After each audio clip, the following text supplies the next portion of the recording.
तो इस वाली वीडियो में देखते हैं 11th क्वेश्चन। इसमें है find duplicate in an array of n+1 integer. तो कोई एरे गिवन है, इसमें n+1 इंटीजर्स हैं, जैसे 1 ये ऐसा और इसमें क्या करना है, इसमें हमें रिपीटेड वैल्यू जो कोई ऐसा एलिमेंट है जो रिपीट हो रहा है उसको बताना। तो इसके कई सारे मेथड्स हो सकते हैं। मतलब पहला मेथड तो यही हो सकता है कि हमें पता है अप टू n का सम क्या होता है, n into n+1 divided by 2। तो इससे हम फर्स्ट n वैल्यू निकाल सकते हैं। जैसे इस केस में देख लो, अगर यहाँ पे मान लो एक रिपीटेड है तो इसकी जो लेंथ होगी वो 4 होगी, और 4 इंटू 5 20 डिवाइडेड बाई 2 इज़ 10। तो 10 तो उसका सम होना चाहिए, बट अगर इसके पूरे को सम करें तो ये 10 + 2 12 हो जाएगा, और 12 माइनस 10 करेंगे 2, तो 2 हमारा आउटपुट आ जाएगा। बट इसमें क्या है, कुछ ऐसे इनपुट्स भी गिवन है जिसमें सारे वैल्यूज़ रिपीटेड है। मुझे अब इसको देख के ऐसा लग रहा है और भी कुछ अदर इनपुट भी हो सकता है, तो इसका लॉजिक कुछ डिफरेंट बनेगा। और दूसरा लॉजिक ये हो सकता है कि तुम हैश मैप यूज़ कर लो, जिसमें की एज अ नंबर ले लो और वैल्यू एज अ काउंट ले लो। तो जिस भी वैल्यू का काउंट डबल हो जाता है उसको रिटर्न कर दो, सिंपल।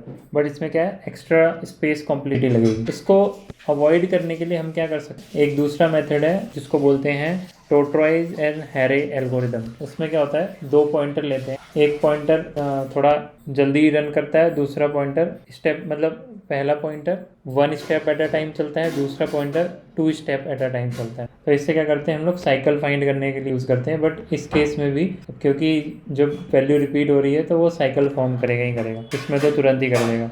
तो उस केस में हम साइकिल जहाँ पे फॉर्म हो रहा है और जहाँ से स्टार्ट हुआ है उसको रिटर्न कर देंगे, तो फिर इससे हमें उसका आंसर निकल जाएगा। अब ये मैंने कुछ इनपुट ले लिया है और इसमें मैं वही टोरटॉइज एंड हैरे मतलब कछुआ और खरगोश, उसी की कहानी है।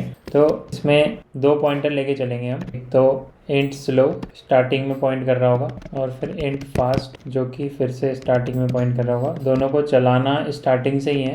इसमें क्या है, डू लूप लगता है, डू वाइल लूप में क्या होता है, सबसे पहले तो स्लो को हम एक एक पॉइंटर से इंक्रीमेंट करेंगे। तो ऐसा करके ये एक एक स्टेप चलेगा, और फास्ट वाले को हम 2 बार एक साथ डबल इंक्रीमेंट करेंगे। तो इससे ये 2 स्टेप्स एट अ टाइम चलेगा। और ये कब तक चलेगा, जब तक कि स्लो जो है वो इक्वल रहे, मतलब नॉट इक्वल रहेगा फास्ट से। जैसे ही वो इक्वल होगा हमें पता चल जाएगा भाई यहाँ तो कोई साइकिल प्रेजेंट है, या फिर यहाँ पे कोई वैल्यू रिपीट हो रही है। इस केस में क्या करेंगे, जो फास्ट वाला पॉइंटर है उसको रीसेट कर लेंगे, उसको जो एरे की स्टार्टिंग वाली वैल्यू है num0 वहाँ पे लेके आ जाएंगे। num0 पे हम इसको लेके आ गए, और यहाँ से फिर से एक बार वाइल लूप चलाएंगे। उससे हमें पता चल जाएगा कि वो एक्चुअल एलिमेंट क्या है जहाँ से ये साइकिल स्टार्ट हुआ। तो ऐसा करके मैंने एक और वाइल लूप चला लिया है। इसमें क्या कर रहा हूँ, मैं चेक करता जा रहा हूँ, और फास्ट को सिंगल बढ़ा के देखेंगे। तो इसमें हमने क्या किया, फास्ट को सबसे पहले तो हमने साइकिल डिटेक्ट कर लिया, यहाँ पे साइकिल डिटेक्टेड, और यहाँ पे हमने क्या किया, स्टार्टिंग ऑफ साइकिल डिटेक्ट किया हमने।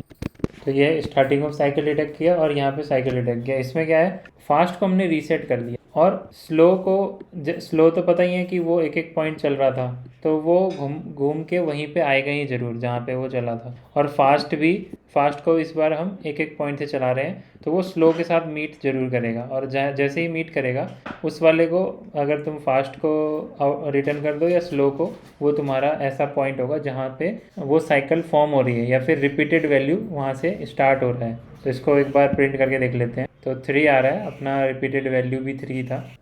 अब एक बार इसको हम लोग डीबग मोड में चला के देख लेते हैं, इससे हमें पता चल जाएगा कि ये रन कैसे हो रहा है। तो सबसे पहले फर्स्ट वाली वैल्यू है उससे दोनों को हमने स्टार्ट कर दिया था, इनिशिएट कर दिया था। अब डू लूप में क्या हो रहा है, डू वाले में स्लो की वैल्यू जो भी फर्स्ट वाले एलिमेंट पे है, जो भी फर्स्ट वाला एलिमेंट अभी क्या था, स्लो 1 है, फास्ट भी 1 है, मतलब फर्स्ट वाले एलिमेंट की वैल्यू 1 है, इस वजह से। तो यहाँ पे ये दोनों, पहले तो स्लो क्या जाएगा, फर्स्ट वाले इंडेक्स पे जाएगा। फर्स्ट वाले इंडेक्स पे क्या है, 3 है, तो 3 पे गया।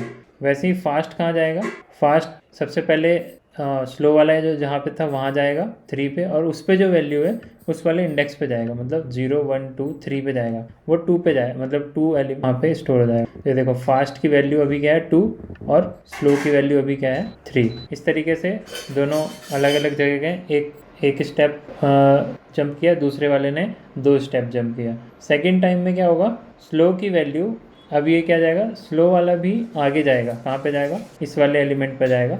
अब स्लो 3 है तो 3 पे क्या है हमारे पास, 0 1 2 3, 2 प्रेजेंट है तो वहाँ पे भी 2 आ जाएगा।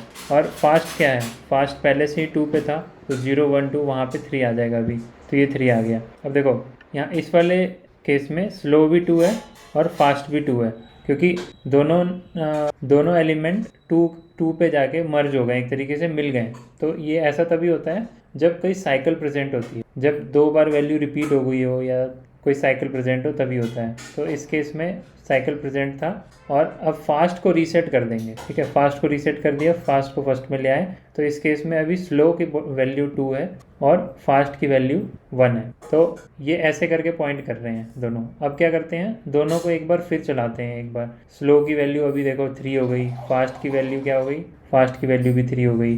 तो इस तरीके से ये कंडीशन फॉल्स हो गई, वो दोनों इक्वल हो गए हैं। तो दोनों कहाँ पे जाके मिल रहे हैं, 3 पे जाके मिल रहे हैं। इस वाले लूप से हमें ये पता चला। तो ये एक एल्गोरिदम है, इसके बारे में डिटेल में भी पढ़ सकते। तो इसको बोलते हैं टोटराइज एंड हैरे एल्गोरिदम, मतलब कछुआ खरगोश का एल्गोरिदम है। एक धीरे जाता है, दूसरा हॉप करके डबल जंप करता है, इस तरीके से ये आउटपुट। इसको चला के देखते हैं अपने। तो लॉजिकल जो पार्ट था वो मैंने यहाँ पे पेस्ट कर दिया, इसको रन करके देखते हैं सारे टेस्ट केसेस रन होते हैं कि नहीं। तो तीनों टेस्ट केसेस तो रन हो चुके हैं और तीनों में ग्रीन लाइट भी जल रही है। इसको सबमिट करके देख लेते। तो सबमिशन भी सक्सेसफुल हो गया है और फिर ये हम कुछ 55% प्रोग्रामर्स को बीट कर चुके हैं। तो ये एक एल्गोरिदम है जिससे कि हम डुप्लीकेट एलिमेंट्स को डिटेक्ट कर सकें गिवन एरे में।